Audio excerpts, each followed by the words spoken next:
Halo teman-teman, selamat pagi. Seperti biasa ya, sambil ngecek gula darah misal pagi-pagi ini jam 5:30 pagi. Sambil itu saya pengen cerita teman-teman. Banyak yang tanya ke saya gitu, itu nanyanya saya udah upload barang udah lama gitu di marketplace, tapi kok barangnya nggak laku-laku ya gitu. Saya sudah posting produk di Facebook Marketplace, sudah banyak sekali yang saya posting, saya share gitu di sosial media, tapi kok tetap nggak laku ya gitu. Gimana sih caranya, atau gimana caranya jualan biar bisa cepat laku, intinya gitu, biar bisa cepat laku. Nah, rata-rata pertanyaan ini tuh datang dari teman-teman yang menurut saya pribadi, yaitu ini subjektif ya, menurut saya pribadi sih. Rata-rata sih skill jualannya masih agak kurang gitu ya, masih agak kurang skill jualannya. Jadi kayak bingung sendiri gitu. Rata-rata tuh kayak orang bingung sendiri. Nah, tips dari saya sebenarnya simple. Kalau teman-teman ngerasa bahwa dirinya kurang jago dalam jualan online gitu, serahkan proses jualannya kepada produknya. Ya, biarkan produk itu memasarkan dirinya sendiri. Nah, sehingga kita memang butuh effort lebih ya dalam menentukan produknya gitu ya. Kalau yang skillful, punya kemampuan skill atau keterampilan dalam berjualan yang cukup mumpuni, sebenarnya produk apapun bisa mereka jual gitu. Yang jadi masalah kan rata-rata banyak yang nggak jago jualan online nih gitu, nggak terlalu pinter lah jualan onlinenya, nggak ngerti apa itu SEO, nggak ngerti gimana cara bikin judul, nggak pinter merangkai kata untuk bikin deskripsi gitu ya. Lalu banyaklah kekurangannya, kemampuannya dalam jualan online. Intinya nggak jago-jago amat jualannya gitu. Nah, orang-orang yang semacam ini serahkan aja kepada produknya. Nah, masalahnya gini, cara menentukan produknya gimana nih Om Oki gitu kan? Sebenarnya ada 3 hal yang harus diperhatikan kalau memang pengen berjualan dan cepat laku dan bisa dilakukan oleh siapa saja. Ini gula darahnya 107 ya, barusan dicek. Oke, nanti saya catat, ini ada PR, saya dapat PR dari dokter suruh nyatat. Oke, yang pertama, halo adik, udah bangun? Sini, ayah gendong, mau? Oh iya. Oke, yang pertama itu pastikan produknya adalah produk yang dibutuhkan oleh masyarakat, ya. Artinya benar-benar dibutuhkan. Jual barang yang orang-orang butuhkan, jual barang yang orang-orang inginkan, bukan yang Anda inginkan, tetapi yang orang-orang inginkan untuk beli, bukan yang Anda inginkan untuk terjual. Ya. Nah, di sini agak dilema sebenarnya. Ya, kalau menurut saya pribadi sebenarnya semua barang itu dibutuhkan oleh orang. Masalahnya tingkat dibutuhkannya seberapa besar. Gitu. Tingkat dibutuhkannya seberapa besar, seberapa urgent. Coba bandingkan misalkan jualan figura lukisan dinding dengan jualan bensin katakanlah. Mana yang lebih urgent dibutuhkan oleh orang, oleh masyarakat? Sebenarnya teman-teman bisa membandingkan sendiri kok. Jualan kosmetik gitu dengan jualan apa misalkan ya, jualan kosmetik dibandingkan dengan jualan buku misalkan. Dua-duanya dibutuhkan gitu. Tapi mana yang lebih urgent? Oke. Lalu misalkan jualan apa namanya? Snack, makanan, snack gitu. Dibandingkan dengan jualan katakanlah apa ya?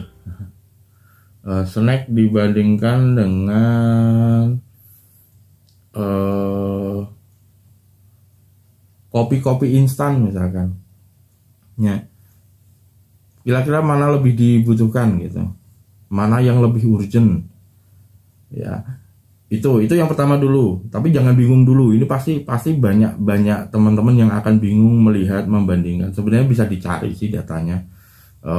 Produk A itu dibutuhkan oleh masyarakat Indonesia per tahunnya berapa.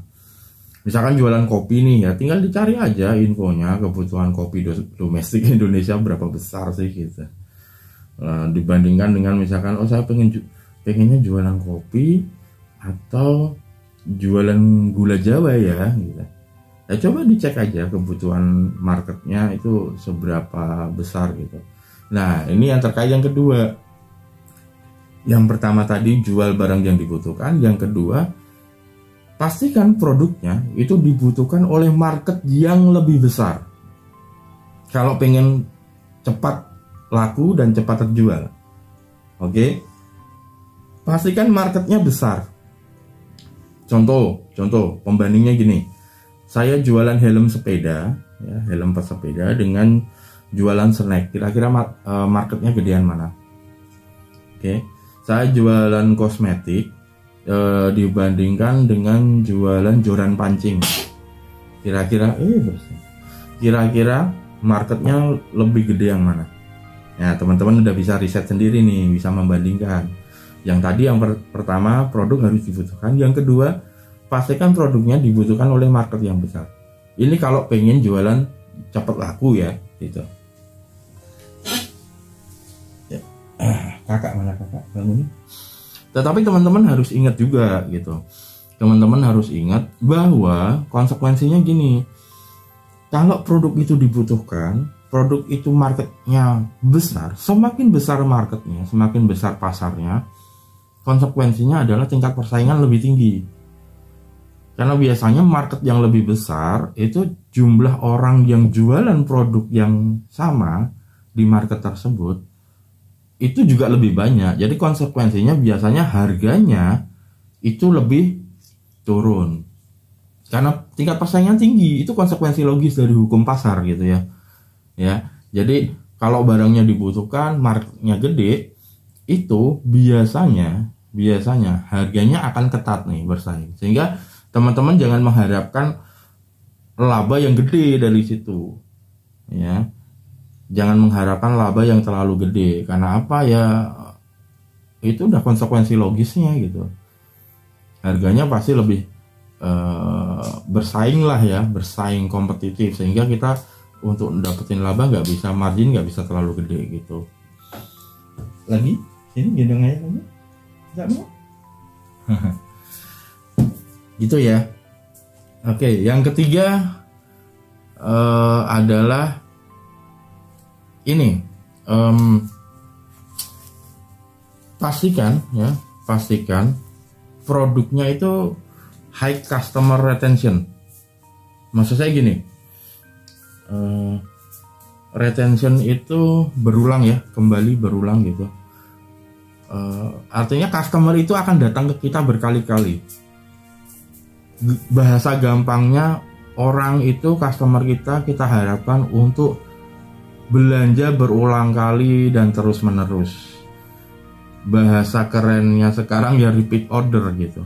Jadi pastikan kita cari produk itu yang high customer retention, yang bisa mendatangkan pembeli itu berulang kali untuk beli produk kita. Ya, contoh-contohnya gimana? Contohnya gini, bandingkan teman-teman jualan gitar. Nih, saya ngeliat aja barang-barang deket saya ini. Misalnya teman-teman jualan gitar gitu, teman-teman jualan gitar, lalu dibandingkan dengan teman-teman jualan kosmetik. Oke, kira-kira mana yang lebih high customer retentionnya gitu? Mana yang peluang untuk orang itu balik ke toko teman-teman untuk membeli barang itu lebih sering mana? Apakah gitar itu orang akan beli setiap bulan sekali? Enggak. Kadang-kadang sekali beli gitu. Sekali beli gitu. Mungkin dia beli lagi 5 tahun lagi kalau gitarnya udah rusak. Oke.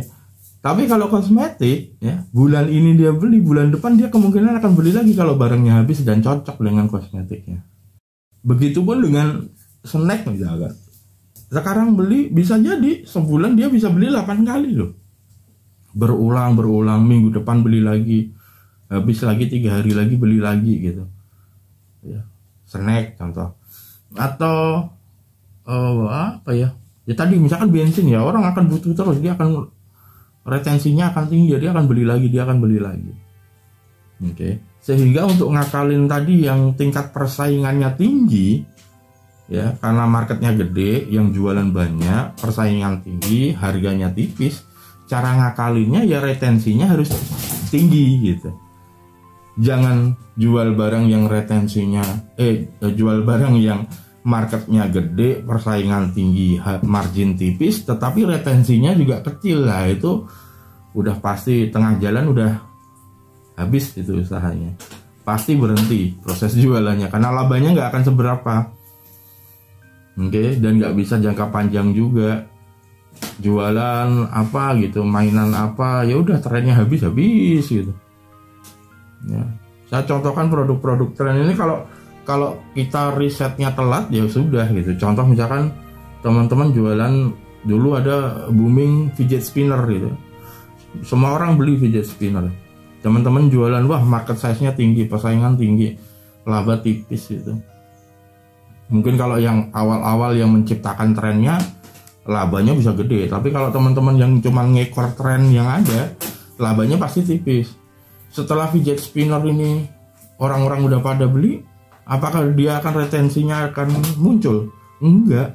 Udah punya fidget spinner 3, 4 ya udah nggak beli lagi. Oke, trennya habis sudah sekarang. Silahkan coba teman-teman jualan fidget spinner sekarang, kalau mau kalau bisa laku hebat gitu. Ya, contoh kayak gitu. Atau jualan apa sih misalkan squishy, dulu hebat sekali squishy penjualannya, sekarang coba ya, teman-teman bisa lah lihat sendiri, riset sendiri.